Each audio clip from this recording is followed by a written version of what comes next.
Hakai.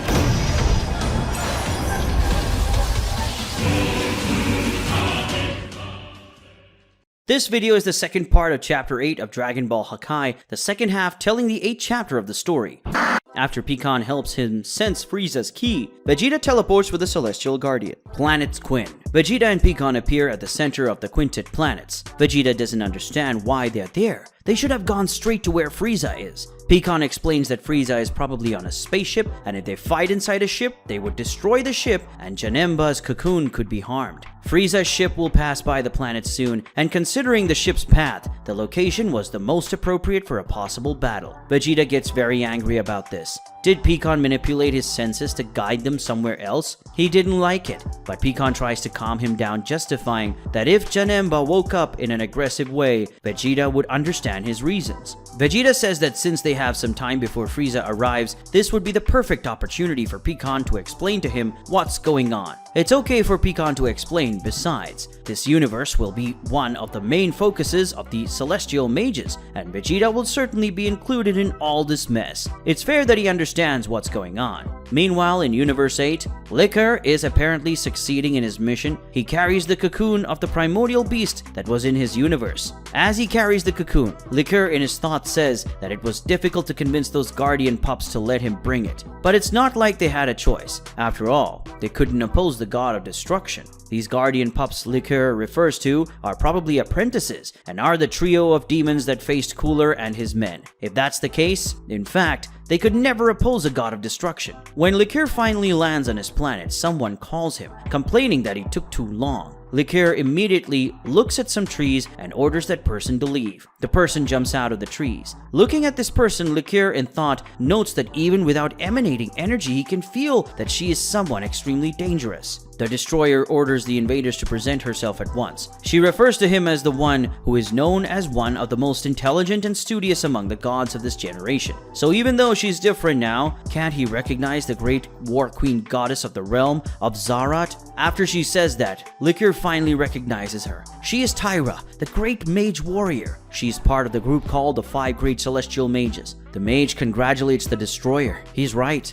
but Liquor isn't in any good mood as she is. After all, it's a great petulance for her to be in his universe, especially on his planet. She apologizes. She didn't mean to offend him, but they can sort this out really fast. He just needs to give her Hatch's cocoon and she's gone in an instant. With this, we discover that the primordial beast that is in Universe 8 is called Hatch. But Liquor doesn't like the mage's idea, nor does he think he's going to hand over Hatch. And then the destroyer of Universe 8 makes his combat stance. Tyra is not opposed to this idea. She licks her lips in excitement. Meanwhile, on planet Earth of Universe 7, in some desert on the planet, Oob appears. He's running from a dinosaur, and he's got a barrel on his back. But someone is watching this from the top of a rock, and that person, when given the opportunity, lunges at the dinosaur with a kick, which is enough to defeat the monster. That person is King Chappa, whom Oob refers to as Master Chappa. That is, King Chappa is the master of the boy Oob. For those who don't know, there is official information stating this, that Chappa is the one who trains Oob, which is why the boy knew martial arts when he fought Goku in the tournament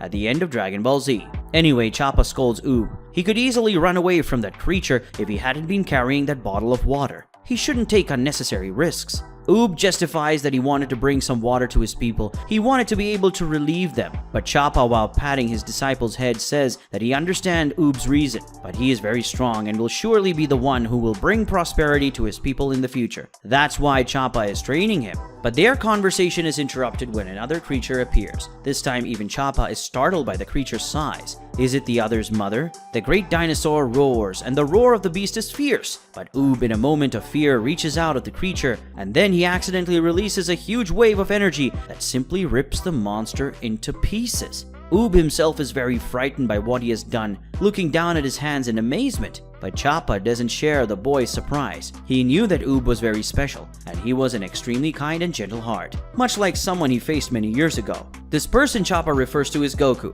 as he faced Goku when the protagonist was just a child. But another problem arises. Someone mysterious says that Oob did very well, and would have been very inconvenient if he dies. Whoever says that is a person with a face completely covered, but by the clothes he's wearing, one can tell he's one of the celestial mages. Choppa asks who he is. He seems to be a suspicious guy, but the mage tells him to get away. He doesn't have time for trash. Choppa assures him he won't say that in a few seconds, and then he lunges at the mage, but he suddenly feels something and falls to the ground.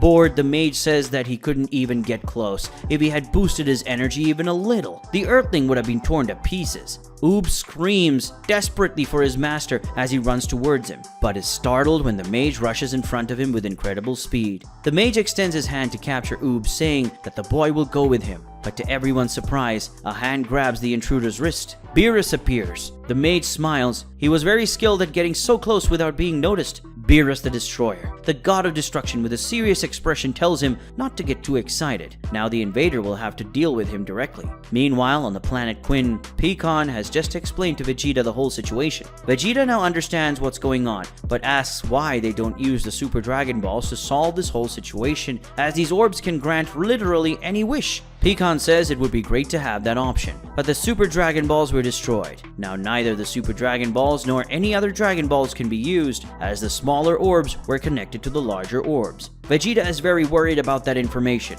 Will the Earth Dragon Balls also stop working? For those who don't know, the smaller Dragon Balls made by the Namekians are created from fragments of the Super Dragon Balls, meaning the smaller orbs are literally parts of the larger orbs, so it makes sense that they wouldn't work with the destruction of the larger ones. Pikan notices something. He says that they don't have time to talk anymore. Frieza is approaching. Only after the Celestial Guardian says this does Vegeta realize the Saiyan says he'll wait for the villain to get a little closer to call him to the party. Meanwhile, Frieza's ship is moving fastly through space. Frieza is watching Janemba's cocoon. He's apparently quite dissatisfied. Cooler approaches his younger brother, asking what he intends to do about that thing. That was probably what Frieza was thinking. Frieza admits that at first he didn't think dealing with that cocoon would be so complex. In his opinion, there was only one option, a more aggressive approach. Cooler asks if his brother is sure about this. He himself says that creature was very powerful, and if Janemba becomes unstable, they could be in trouble. Frieza explains that he knew from the start that they might have a hard time dealing with Janemba, so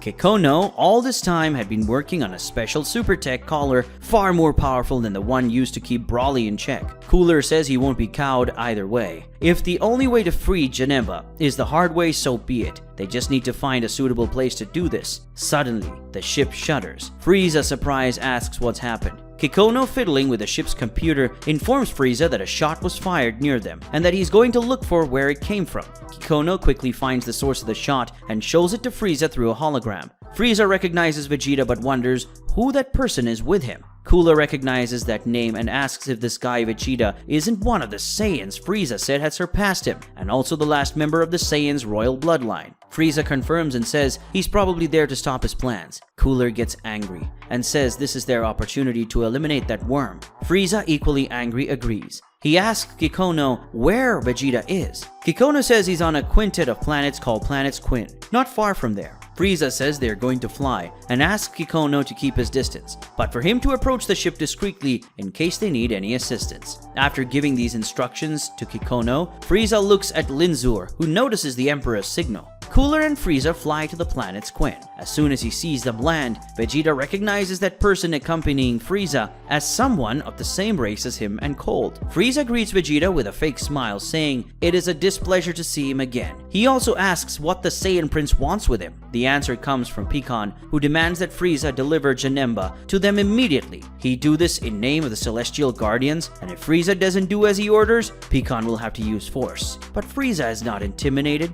Celestial Guardians? Wasn't this the same group as those 3 worms that were guarding Janemba? But Vegeta advises Frieza to choose his enemies wisely. This man was once a god of destruction, and he might have the same level of power as Beerus, or maybe he's even more powerful. The information really shocks Frieza, a god of destruction who might be more powerful than Beerus. Cooler asks his brother to keep his composure so he doesn't embarrass their family. Besides, they've trained a lot lately and their power has grown a lot. He's sure they can win, but Frieza disagrees. Cooler doesn't understand. This is a battle they definitely can't win. Upon hearing that name, Vegeta recognizes him and is very surprised. In thought, Frieza reflects that Cooler hasn't yet seen the power of a god of destruction, so he doesn't have much sense of the danger they're in. There is only one way for him to be unharmed from the situation. He apologizes to his older brother, but he will have to dispose of him sooner than expected. Frieza suddenly screams for Linzur. The ship was already close to the planet as Frieza instructed Kikono. Linzur hears the Emperor's call, and so he teleports to the planet.